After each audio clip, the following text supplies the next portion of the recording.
Hey everyone, welcome back to Crypto Cash. Thank you so much for joining me here. Hope you're having a fantastic day. We're taking a look here at Bitcoin, seeing what's going on. Just looks like it wants to continue higher. There's no other way around it. It's absolutely still staying strong. Decent amount of volume here in the last 24 hours, so we're going to talk about that and some back-end data here as well. Just kind of get perspective on, generally speaking, what is happening here with this coin. So if you're new to the channel, not a financial advisor, I love to teach people to trade. And obviously, if you want to become a better trader, cryptocash.tech is the site, link down below.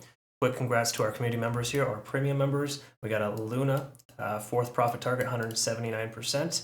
We got a Solana 50% long there, as well as a Terra Classic 55%. So really, really cool profits here in the last 24, 48 hours, Ethereum Classic and Veracity as well. So some cool stuff there. Congrats again to our members. Also, be on the lookout. I'm going to be partnering with a new exchange here. No VPN, no KYC required. I'll provide the details of that here in a moment. So when it comes to Bitcoin, what I want to talk about, first of all, is the fact that we are increasing the amount of volume. So again, as the volume starts to come up, we're starting to see more buying pressure. Let's talk quickly, though, about the daily first and work our way down. We'll jump into the back-end data there. But just to quickly note, again, money flow index is coming back up, right? So again, as we see this increase, so does the price with it. So it's really important to pay attention to volume. We've also got a convergence here on the MACD as well, leading us to believe that we could actually see a further upside, potentially even a retest of 38,000 and further, okay?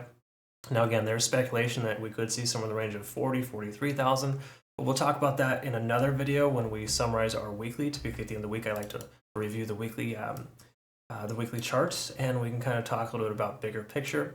But the truth is right now, there's no other way around it. This coin is looking extremely strong, and we're looking pretty darn good. So let's jump into the back end and explain a couple of other things here too. So on the daily, on the high block capital here, we can see there's definitely some liquidation levels at about 37,600 that could be hit soon.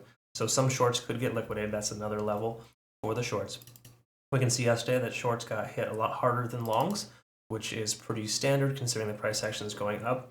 And we can see here so far today, aggregated across multiple exchanges, we have more shorts entering the market than longs. Okay, so that does tell us that we have a little bit more selling pressure, or just the intention of wanting to open short positions. Taking a look at the last 12 hours for longs, let's go ahead and see here. We got some late longs here, big surprise, 37,200 and also 37,100. So 37.1, 37.2 are the areas that we see the most amount of longs. We also see a similar amount of shorts at 37,200. Okay?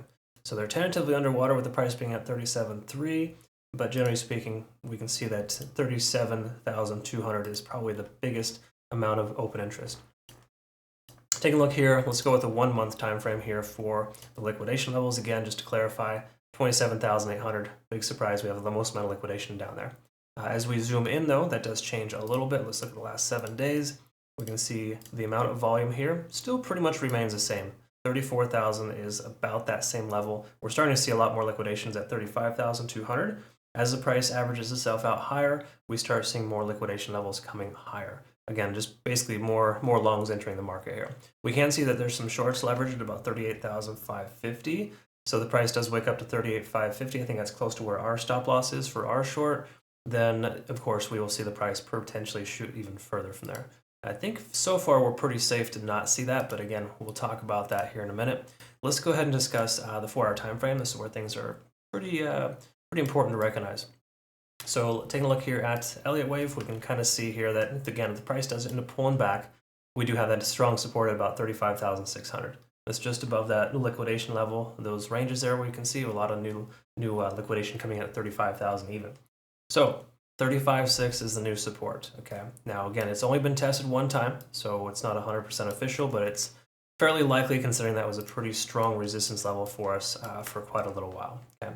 So for what, roughly about a full week, we saw that level tested and eventually broke. We can assume it's going to work as a support. Taking a look here, of course, the RSI, we can see obviously the money flow index is still high, and of course the RSI is coming back up to 70. So it is a bit on the overextended side, but by no means is it done running. It could definitely continue higher. If we take a look at some liquidity levels here, we do got a fair value gap down there at about 34.8, upwards of 35.2. So again, that's where most of the amount of liquidation is there. So that's an important place, because obviously we lose this support level here. That'll cause liquidation levels and the price will continue further down. Other than that, MACD is looking pretty darn strong. Take a quick look here at TD sequential. There's no overextension yet. The only thing else we really want to pay attention to would be the hourly and kind of just recognize, where we're at here for this time frame. So let's quickly take a look at Ichimoku Cloud and kind of confirm roughly where we're at here. So we can see we're still above the cloud, and as I was talking about yesterday, we had no confirmation for long or short positions because the lagging span was intersecting with the price action. The conversion line's right at the baseline, so there's no significant momentum, but we are averaging ourselves out above the cloud. Okay, so that reaffirms the fact that 36,500 is a support range. Okay, so 36.5 to 36.7, right in that range, we should expect some support. So the price comes down, could bounce off the cloud and continue higher. The key here is that we are tentatively establishing higher highs and higher lows, and that's a good sign. Okay? So ultimately, very, very positive here in the overall sense of things. There's really not a lot that's adverse or negative here on the charts for this coin. Okay, so again, Bitcoin's looking pretty strong. I would not try to bet against it just yet, but in truth, it's massively overextended on the larger time frames, and we got to recognize that until we build that volume base, which we're starting to do, we could very well see the price retest these levels. So I'm anticipating 35,600 retested, and if that holds, obviously we'll have another conversation, but if it breaks down below, we could expect somewhat of a liquidity sweep down to about 34K, just due to the fact that there is a lot of liquidity and liquidation levels in the 34 to 35,000 range. I hope this made sense and I described this correctly.